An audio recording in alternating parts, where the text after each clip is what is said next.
तो कैसे हैं आप लोग? आशा करती हूँ कि आप अच्छे ही होंगे। तो सबसे पहले बड़ों को प्रणाम और छोटों को हाय। तो यहाँ पे आ गई हूँ मैं किचन में और वक्त हो रहा है लगभग 2:30 बजे दोपहर का। तो तैयारी चल रही है ठकुआ बनाने की, यानी कि इस बार जब हम लोग घर नहीं गए ना तो प्रसाद भी नहीं खा पाए हैं। तो पर्व के साथ साथ हमें ये प्रसाद भी बहुत याद आ रहा है, खास करके बच्चों को। तो वो बहुत जिद करने लगे, मम्मी हम लोग ठकुआ खाते। तो मैंने बोला चलो प्रसाद तो नहीं पहुंच पाएगा, लेकिन चलो प्रसाद की तरह ठकुआ बना लिया जाए। तो यहाँ पे मैंने ना अ, सूखी हुई गड़ी गोले को कद्दूकस कर लिया, जो कि मेरे पास पहले से पड़ी हुई थी। वहीं पे ले लिया है मैंने एक कठौत, जिसमें मैं आटा लगाती हूँ। आप कोई भी बड़ा बर्तन ले सकते हैं जिसमें आप डो तैयार कर सके। और वहीं पे 2 कटोरी ले रही हूँ मैं आटा, जो भी मेजरमेंट होगा इसी कटोरी से कर रही हूँ। तो यहाँ पे 2 कटोरी लिया है मैंने आटा, और वहीं भी थोड़ा सा कह सकते हैं 2 बड़े चम्मच सूजी मिक्स कर रही हूँ, ताकि आटा थोड़ा सा दरदरा, यानी कि जैसे पकवान हम बनाते हैं ना घर पे वैसा हो सके। आपके पास अगर मोटा आटा हो तो बहुत ही अच्छी बात है। उसी के साथ डाला है 1 चम्मच सौंफ। ये पूरी तरह से ऑप्शनल है, लेकिन इसको डालने से ना आपका जो ये ठकुआ है बहुत ही टेस्टी, यानी कि बहुत ही अच्छा टेस्ट आता है आपके ठकुए में। और उसी के साथ डाला है मैंने ये कद्दूकस किया हुआ गड़ी गोला, यानी कि सूखा हुआ नारियल। आप यहाँ पे नारियल का बुरादा भी ले सकते हैं, या फिर छोटे छोटे पीसेस में नारियल को कट करके भी डाल सकते हैं। इससे बहुत अच्छा टेस्ट आता है हमारे ठकुए में। और वहीं पे 1/4 कटोरी, यानी कि जिस कटोरी से मैंने आटा डाला था उसी कटोरी से 1/4 कटोरी डाला है यहाँ पे घी। घी को मैंने मेल्ट कर लिया था, हल्का सा गर्म था घी। आप मेल्ट करके ही डालें, तभी इसका टेस्ट ज़्यादा अच्छा आएगा। और वहीं पे घी डालने के बाद ना इसे हम अच्छे से मिक्स करेंगे। जितने अच्छे से हम अपने मोयम को मिक्स करेंगे आटे के साथ, उतना अच्छा टेस्ट आएगा हमारे ठकुए का, यानी कि उतना खास्ता बनेगा। तो यहाँ पे 3 से 4 मिनट मैंने इसे अच्छे से मिक्स किया था, और इस तरह से मुठला बनाने पे ना ये इकट्ठा हो जा रहा था आटा। तो बिल्कुल हल्के से दबाएंगे तो इस तरह से इकट्ठा हो जाएगा, यानी कि मोयम अच्छे से मिक्स हो गया है। वहीं पे मैंने ना 1 मुट्ठी चीनी भी डाला था, ताकि ऊपर से जो क्रंचीनेस है ना चीनी का वो भी बना रहे, और हमारा जो ठकुआ है ना वो देखने में भी अच्छा लगे। तो यहाँ पे थोड़ा सा मैं पानी चढ़ा रही हूँ गर्म होने के लिए, क्योंकि यहाँ पे बना रही हूँ गुड़ वाला ठकुआ। तो यहाँ पे जो है ना, जिस कटोरी से मैंने लिया था आटा, उसी कटोरी से 1 कटोरी से थोड़ा कम लिया है गुड़, यानी कि 2 कटोरी आटे में 1 कटोरी से थोड़ा कम गुड़, या फिर आप 1 कटोरी भी डाल सकते हैं। तो यहाँ पे मैंने ना इसको अच्छे से क्रश कर लिया था चाकू से। आप चाहे तो कद्दूकस भी कर सकते हैं। यहाँ पे इसको लेने के बाद इसमें हम गर्म पानी, हल्का सा गर्म पानी डालेंगे, ताकि हमारा जो ये गुड़ है ना वो अच्छे से मेल्ट हो सके। ये प्रोसेस आप पहले से भी करके रख सकते हैं, मैं वीडियो बना रही थी इसलिए ये प्रोसेस मैंने अभी किया है। और इसे अच्छे से मिक्स करेंगे ना तो हमारा जो गुड़ है बहुत ही जल्दी मेल्ट हो जाता है। तो ये थोड़ा सा डार्क वाला गुड़ था। एक जो गुड़ है ना वो ब्राउन कलर का भी आता है, तो आप कोई सा भी गुड़ इस्तेमाल कर सकते हैं। ये गुड़ थोड़ा सा ज़्यादा मीठा होता है। तो वहीं पे इसे अच्छे से मेल्ट करने के बाद हम अपने आटे में छन्ने के मतलब ऊपर से डालेंगे, ताकि इसमें जो भी कचड़ा है ना वो बाहर निकल जाए। और हाँ, एक बार में सारा गुड़ का पानी हम नहीं डालेंगे, क्योंकि ये गीला हो जाएगा ना तो फिर हमारे जो पकवान है वो खास्ता नहीं बनेंगे। तो थोड़ा थोड़ा करके आप गुड़ वाला पानी डालें।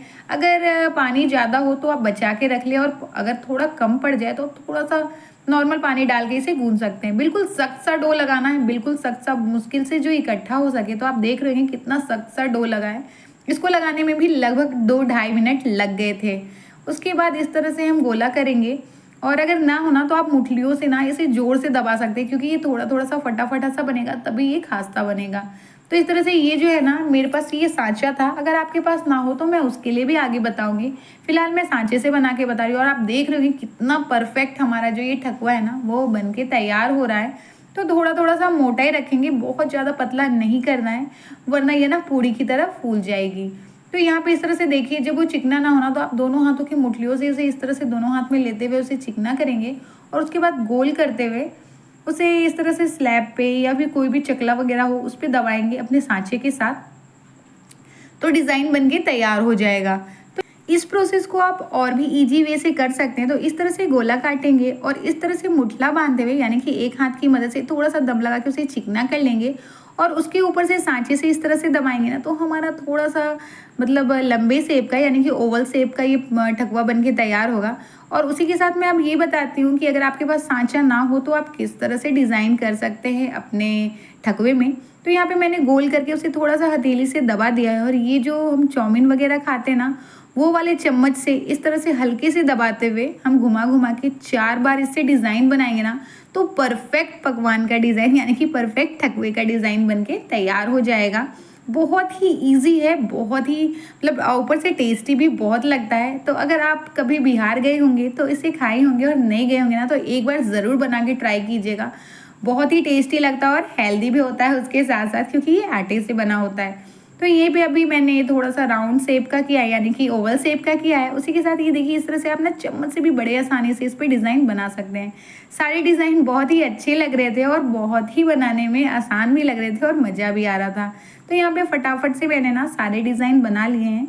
ये लास्ट वाला है और आप देख रहे होंगे बिल्कुल आसानी से इस चम्मच की मदद से डिज़ाइन आप बना सकते हैं, अगर आपके पास सांचा ना हो। जनरली सबके पास सांचा नहीं होता है, तो आप इस तरह से बिल्कुल आसानी से इसे डिज़ाइन, या फिर आप जिससे छन्नी से छानते हैं ना वो पूड़ी वगैरह, उसके ऊपर भी दबा के डिज़ाइन बना सकते हैं। तो यहीं पे चलिए उसको रख देते हैं साइड में, कर लेते हैं अपने गैस को ऑन।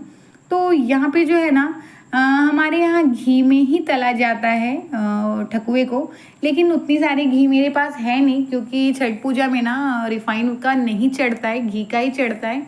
तो यहाँ पे मैंने रिफाइन ऑयल लिया है, और जैसे ही रिफाइन ऑयल हल्का सा गर्म हो जाएगा उसमें छोटे से पार्ट, आटे के पार्ट को डाल के देखेंगे, बिल्कुल इसी तरह का हल्का सा बबल्स वाला ऑयल गर्म होना चाहिए। बहुत ज़्यादा हीट नहीं करना है, वरना हमारे जो ये ठकुआ है वो ऊपर से जल जाएंगे और अंदर से कच्चे रह जाएंगे आटे आटे से।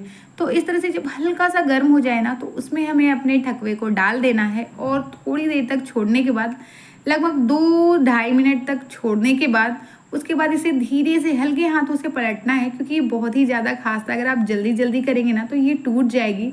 तो फर्स्ट स्टेप में थोड़ा सा आपको सावधानी बरतनी है, और इस तरह से ना करछी से धीरे धीरे से आपको पलटना। अगर आपका कढ़ाई फ्लैट वाला होगा, नॉन स्टिक वाला, तो बहुत ही ईजिली ये मतलब एक बार में ज़्यादा बैचेस भी, मतलब ज़्यादा पीसेस भी फ्राई हो जाएंगे। ये इस तरह की कढ़ाई थी इसलिए कम हो रहे थे, और यहाँ हल्के हल्के से ना मैंने इसे पलट दिया, और आप देख रहे हैं बिल्कुल परफेक्ट एक साइड सिक चुकी है। और जब भी आप इसे पलटे ना तो गैस का फ्लेम हाई कर ले, और फटाफट से पलट के फिर से गैस का फ्लेम बिल्कुल लो कर दें। इसे सेकना हमें बिल्कुल लो फ्लेम पे ही है, हाई फ्लेम थोड़ी देर भी नहीं रखनी है, सिर्फ पलटने के टाइम और निकालने के टाइम ही हमें हाई फ्लेम करना है। तो यहाँ पलटने के बाद भी लगभग 1 मिनट लगभग हमें इसे पलटने के बाद भी रखना है, और परफेक्ट कलर जब हमारे पकवान का आ जाए, यानी कि ठकुए का आ जाए, तो हम इस तरह से ना धीरे धीरे साइड करते हुए अपने ठकुए को निकाल लेंगे किसी बर्तन में। तो थोड़ा सा इसमें जो है ना ये खास्ता है ना, तो इसके अंदर थोड़ा सा ऑयल जो है ना वो ज़्यादा आ जाएगा। फिर धीरे धीरे ये साइड में आप रखोगे ना तो धीरे धीरे ये निकल जाता है। तो इस तरह से हल्के हाथों से आप निकाल लो। कितना परफेक्ट हमारा ये जो ठकुआ है वो बन के तैयार हुआ है। सच बताओ ना, बहुत अच्छी खुशबू आ रही थी। इसी के साथ मैं कहना चाहूँगी कि आप इसमें इलायची पाउडर भी चाहे तो मिक्स कर सकते हैं। मैं भूल गई थी बताना भी और डालना भी। तो इसी तरह से नेक्स्ट बैच भी मैंने डाल दिया है, और अर्पित को खुशबू जा रही थी ना, वो बोल रहा था मम्मी मुझे जल्दी से दे दो, क्योंकि इन्हीं लोग की जिद थी। और यहाँ पे जो है ठकुआ बहुत ज़्यादा गर्म था, मैंने इसलिए उसके हाथ के सामने से ले लिया कि बेटा अभी बहुत गर्म है, थोड़ी देर बाद खाना। तो वो ना अभी प्लेट निकालने लगा था, मुझे पता ही नहीं था कि मतलब उसको इतनी जल्दी थी खाने की। फिर मैंने ना उसे एक प्लेट में दे दिया। मैंने बोला कि ठंडा होगा ना फिर ज़्यादा अच्छा लगेगा, थोड़ा सा क्रिस्पी हो जाएगा, लेकिन ये गरम गरम ही खाने लगा था। यहाँ पे मेरे सारे बैचेज जो है ना वो तल के तैयार हो गए थे। बहुत ही आसान है बनाने में, बहुत ही आसान यानी कि लगा। पहली बार इस तरह से ना घर से दूर हूँ और पकवान को बना रही हूँ। चाहती तो मैं इसे पहले भी बना सकती थी, लेकिन बच्चे खाने की जिद करने लगते। और हमारे यहाँ ना जब छठ पूजा में जो चीज़ चढ़ती है ना उसको दिवाली के बाद छठ पूजा से पहले खाते नहीं हैं। तो परफेक्ट ठकुआ बन के तैयार है। इसकी आवाज़ को आप भी सुन लीजिए, बिल्कुल क्रिस्पी बन के तैयार हुई है। बिल्कुल ऊपर से अंदर तक बिल्कुल बराबर सिकी है, कहीं कम कहीं ज़्यादा नहीं, और खाने में भी उतनी ही स्वादिष्ट लग रही थी। अगर आपने नहीं बनाया है तो एक बार बिहार का ये फेमस ठकुआ बना के ज़रूर देखें। तो इसी के साथ मैं मिलती हूँ आपसे नेक्स्ट वीडियो में एक नई रेसिपी के साथ। तब तक के लिए बना के एंजॉय कीजिए और बाय बाय, टेक केयर।